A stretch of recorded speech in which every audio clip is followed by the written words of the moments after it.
Bueno, vamos a ver, seguir viendo algunos fenómenos donde fallan las predicciones de la física clásica. En este caso vamos a ver algo de rayos X y vamos a hablar del efecto Compton. En principio un poco de historia, breve. Los rayos X los descubre Röntgen en 1895,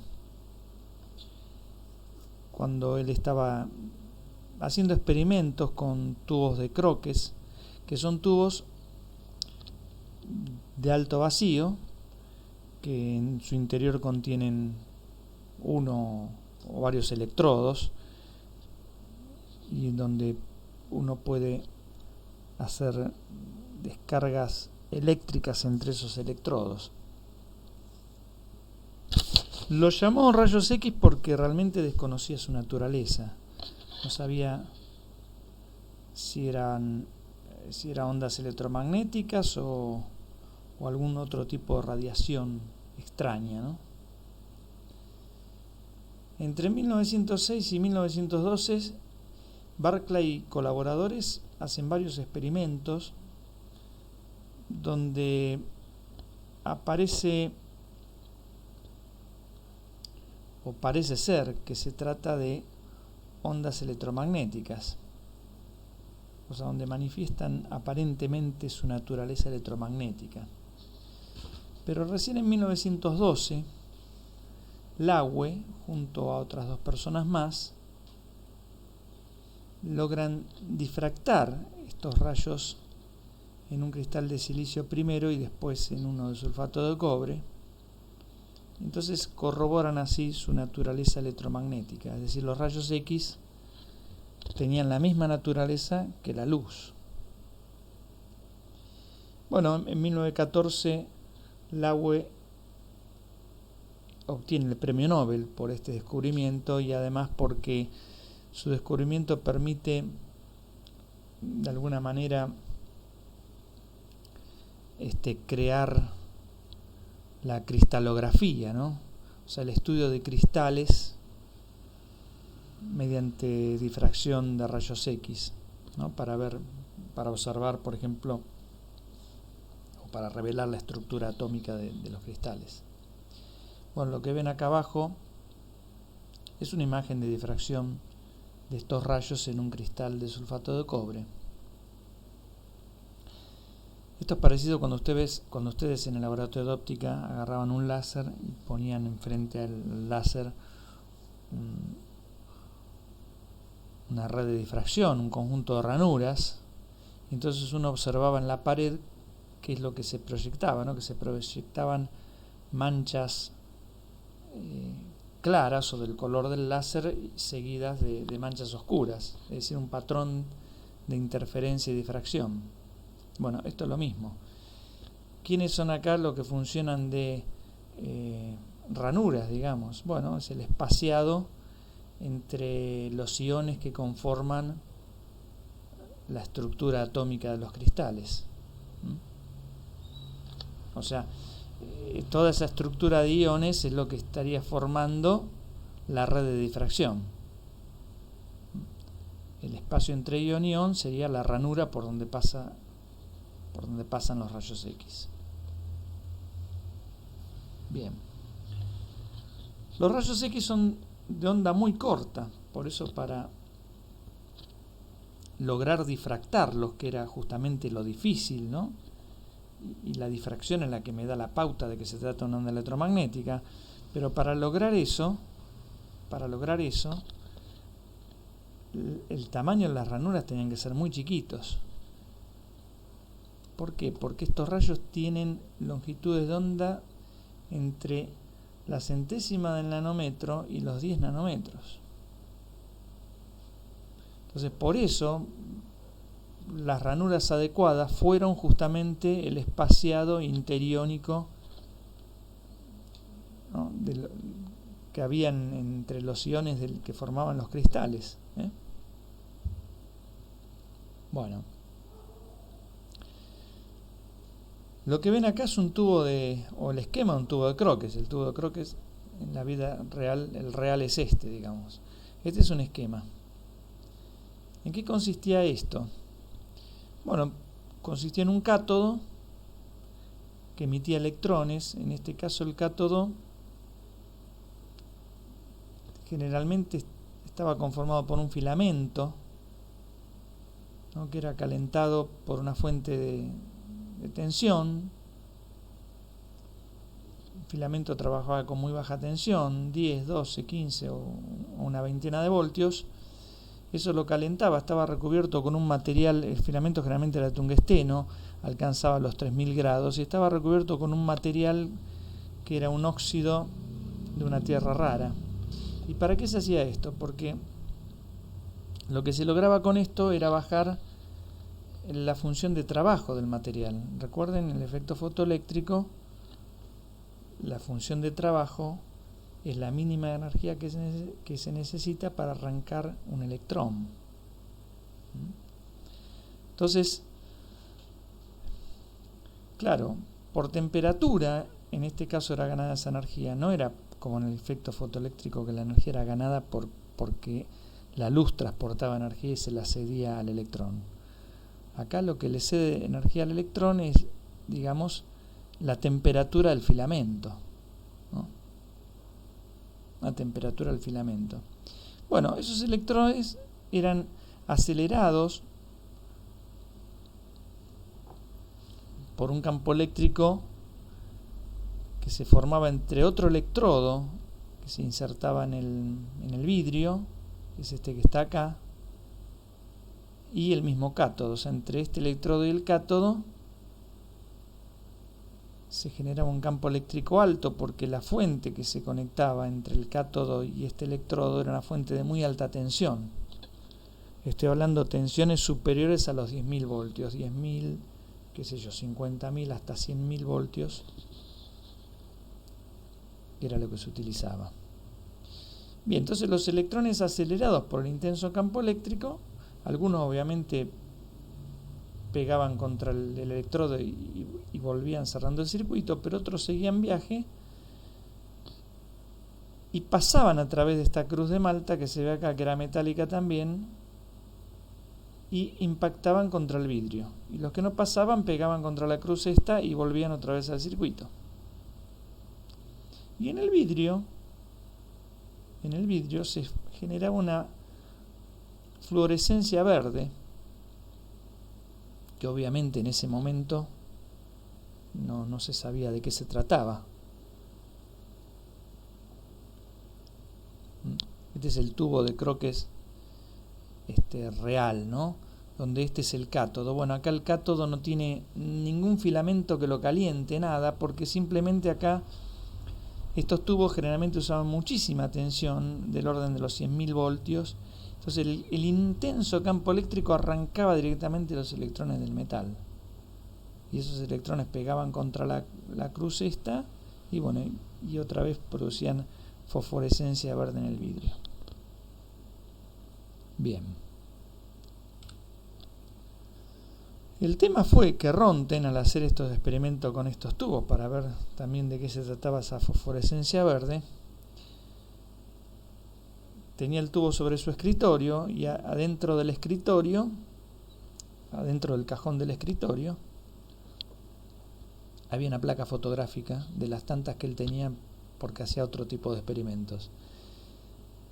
No se da cuenta, prende el tubo cuando termina de hacer los experimentos en algún momento, que saca la placa fotográfica para utilizarla en otro experimento, ve que la placa fotográfica estaba velada y encuentra en esa placa la imagen que se ve acá del tubo de Crookes, ¿no? O sea que algo de esa radiación fue capaz de atravesar la madera del escritorio y impactar, inclusive atravesar el recubrimiento de la placa, porque la placa venía envuelta en otra cosa, atravesar eso y velar la placa. Esta radiografía es muy famosa, esta imagen, porque fue la primera radiografía que Röntgen consigue intercediendo entre la placa fotográfica y el tubo obviamente ya sin la cruz, poniendo acá, pidiéndole a su mujer que ponga la mano, y aparece así la primer placa radiográfica, donde acá se ven los huesos y también más oscuro se ve el anillo, ¿no? Lo que demuestra que antes la gente se casaba. Creo que sabía ya, porque había hecho experimentos previos, que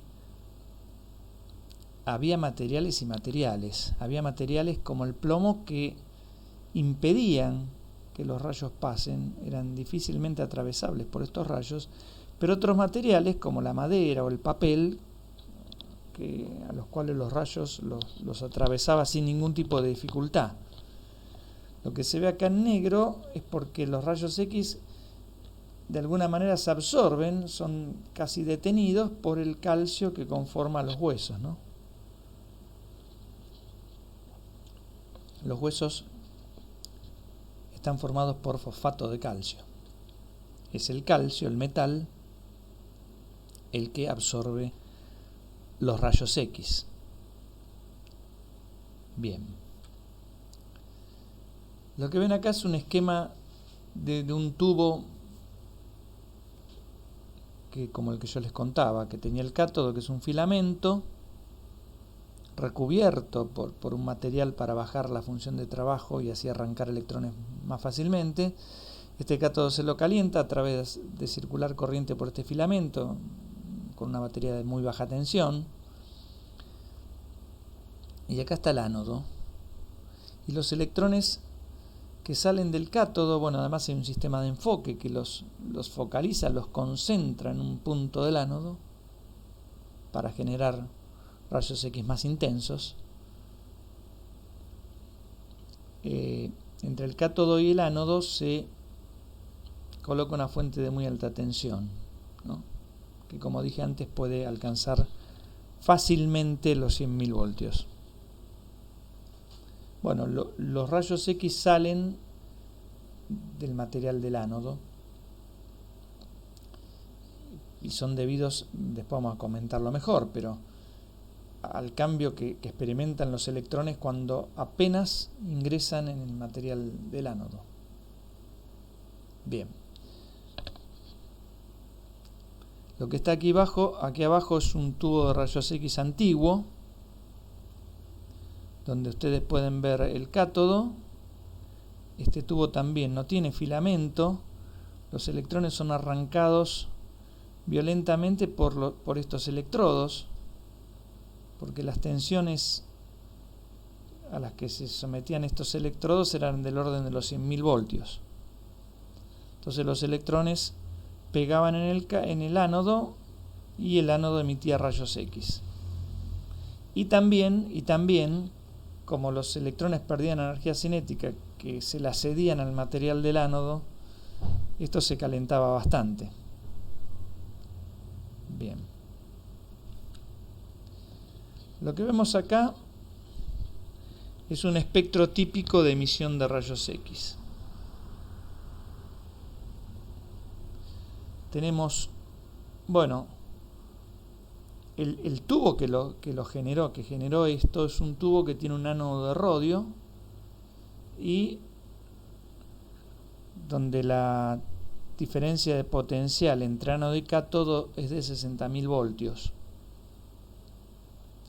Fíjense que en este espectro, donde tenemos en este eje la longitud de onda de la radiación X y en este otro eje la intensidad, la intensidad está en unidades arbitrarias y la longitud de onda está en picometros, o sea 10 a la menos 12 metros.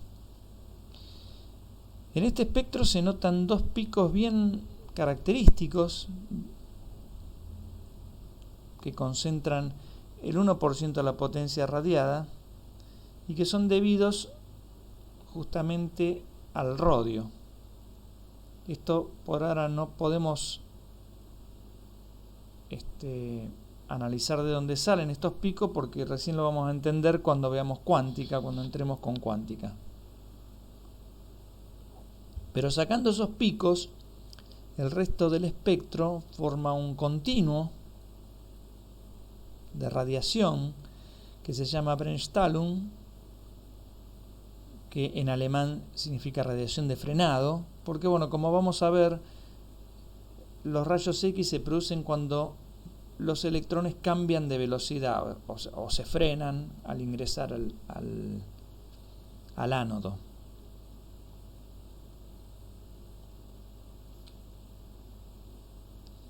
Bueno, lo que vemos acá, ya este es un tubo moderno que se utiliza en máquinas de rayos X de no muy alta potencia,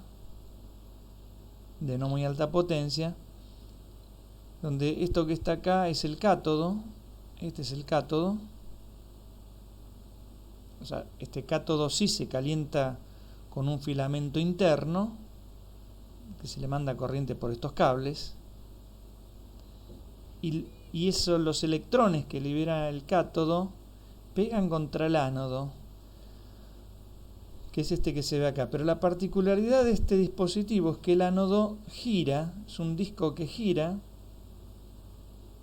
con un motor, que es este que se observa acá, que está dentro del tubo. Todo el tubo obviamente está a muy alto vacío, porque si no los electrones no llegan del cátodo al ánodo porque chocan con los iones del gas del tubo. Todo esto está a muy alto vacío y se lo hace girar simplemente para justamente uniformizar la temperatura del ánodo, porque cuando los electrones impactan, el ánodo se calienta muchísimo donde impactan los electrones, ¿no? Porque los electrones le ceden parte de su energía cinética del impacto, que es enorme, al material, al metal que conforma ese ánodo. Generalmente los ánodos son también de tungsteno, que es un metal que soporta sin deformarse y sin fundirse muy altas temperaturas, ¿no? Que es el material con el que se hacen los filamentos de las viejas lámparas, las lamparitas, ¿no? Ese material soporta hasta 3000, 3200 grados sin fundirse. Bien. Y hablando un poquito ahora de las utilidades de los rayos X. Bueno, en medicina ya la vimos, ¿no? Radiografías. ¿Quién nos hizo una radiografía alguna vez? Pero no solamente la cosa termina ahí. Lo que ustedes ven ahí son imágenes del Sol en rayos X, ¿no? En rayos X. Donde se observan, por ejemplo, zonas muy brillantes, ¿no? Que corresponden a temperaturas del orden del millón de grados. Y estamos en la superficie solar, ¿no? La superficie solar, en la fotosfera, está a 6000 grados Kelvin.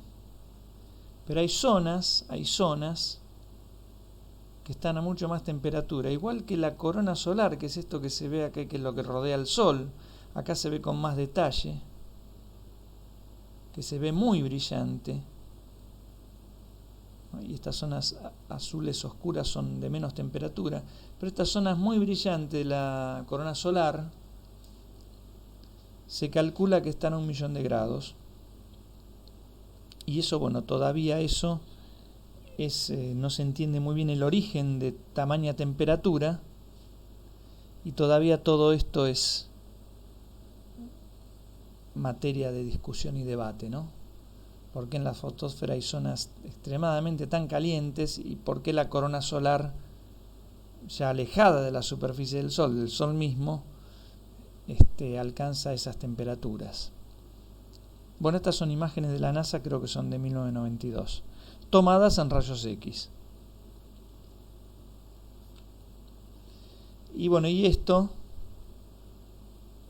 es un estudio con sistemas de rayos X, máquinas de rayos X, para revelar la dinámica de la estructura ósea durante el habla, ¿no? Un estudio en un hospital de Estocolmo, bueno, donde a la persona se le hacen pronunciar varias letras y bueno, estudian a través de los rayos X cómo se mueve toda la estructura ósea. O sea, tiene aplicaciones, las comunes en medicina y bueno, y este tipo de aplicaciones más modernas. Esto creo que es del 2006. Y por último, lo que vemos ahí es un láser de rayos X. Un láser es una luz de fuente coherente. Ustedes conocen varios láseres ya del laboratorio de óptica, saben de qué estoy hablando, de helioneón, por ejemplo. Pero este láser no es de luz visible, como en el caso del helioneón, sino que es de luz de intensísima frecuencia, ¿no? Que corresponde a la frecuencia de los rayos X. Para hacerlo, para hacer esta luz, lo que se utiliza son los electrones acelerados por el acelerador lineal que está en Stanford. Este aparato es del año 2010. Bueno, y con este aparato se estudian varias cosas. Menciono solamente dos, porque también en un momento se pensaba estudiar láseres de rayos X para cargar, por ejemplo, satélites, enfocándolos, iluminándolos desde tierra, digamos. O sea, los fotones de los rayos X, ya saben que la energía que transporta el fotón cuando vemos el efecto fotoeléctrico es H por la frecuencia. La frecuencia de los rayos X son más o menos unas 500 veces mayor a la de la luz visible. O sea, cada fotón transporta 500 veces más energía. Bueno, esa era una de las utilidades que se había pensado en un momento, cargar los satélites desde tierra, sin tener la necesidad de ir al espacio y recargar sus baterías o reemplazarlas, no, directamente alimentarlos desde tierra o cargar sus baterías desde tierra. Pero claro, también esto tiene otras, entre otras, estas dos utilidades. Una es que puede crear estados exóticos de la materia. ¿Por qué? Porque estos rayos X tan energéticos son capaces de arrancar todos los electrones más cercanos al núcleo. Recuerden que, y los de afuera quedan, recuerden que para que se produzca el efecto fotoeléctrico, bueno, no lo dijimos con tanta precisión, pero este ejercicio igual está en la guía de la materia, en la guía del programa de la materia. Para arrancar un electrón, para que el electrón absorba todo el fotón, digamos, ese electrón no puede estar libre, o sea, libre de fuerza me refiero, ¿no? Tiene que estar interactuando con algo. Entonces, cuando uno ilumina con luz común, puede arrancar los electrones que tienen una energía de interacción más o menos parecida a la luz que yo envío. Son esos electrones de conducción que están prácticamente libres. Pero para arrancar por efecto fotoeléctrico, para que los electrones absorban esos fotones, en el caso de los electrones más cercanos al núcleo, como su energía de interacción es enorme, se necesitan fotones de energía enorme. Bueno, entonces con estos rayos X se logra eso. Entonces, digamos que se pela todo el átomo, pero los electrones internos, eso hace que inmediatamente que los electrones externos pasen a ocupar sus lugares, digamos. Si uno piensa ¿cómo decir? Que los electrones orbitan, con esa idea un poco ingenua de átomo, los electrones más externos pasan a ocupar el lugar de los electrones internos. Estos estados exóticos duran femtosegundos, del orden de 10 a la menos 15 segundos. y son estados que tienen propiedades que justamente se están estudiando, ¿no?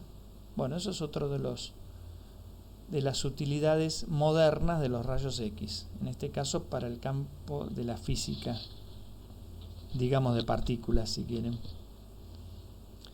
Y también, de paso, como todos estos procesos duran del orden de femtosegundos, claro, cuando el átomo pierde los electrones y después los electrones más externos ocupan su lugar, se emite radiación, pulsos ultracortos, de ese orden de tiempo, o sea, de 10 a la menos 15 segundos, y esto funciona como una luz estroboscópica, o sea, permite captar imágenes de alta velocidad. Cuando ustedes, cuando iban a bailar en el boliche, prendían la luz estroboscópica, parece que la gente se detenía, iba en cámara lenta.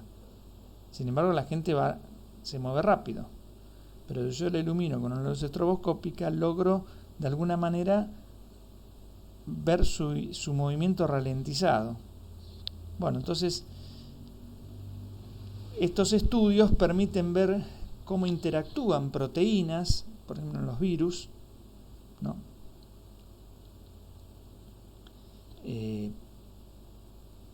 O sea, permite ralentizar las reacciones químicas en proteínas y virus para poder ver cómo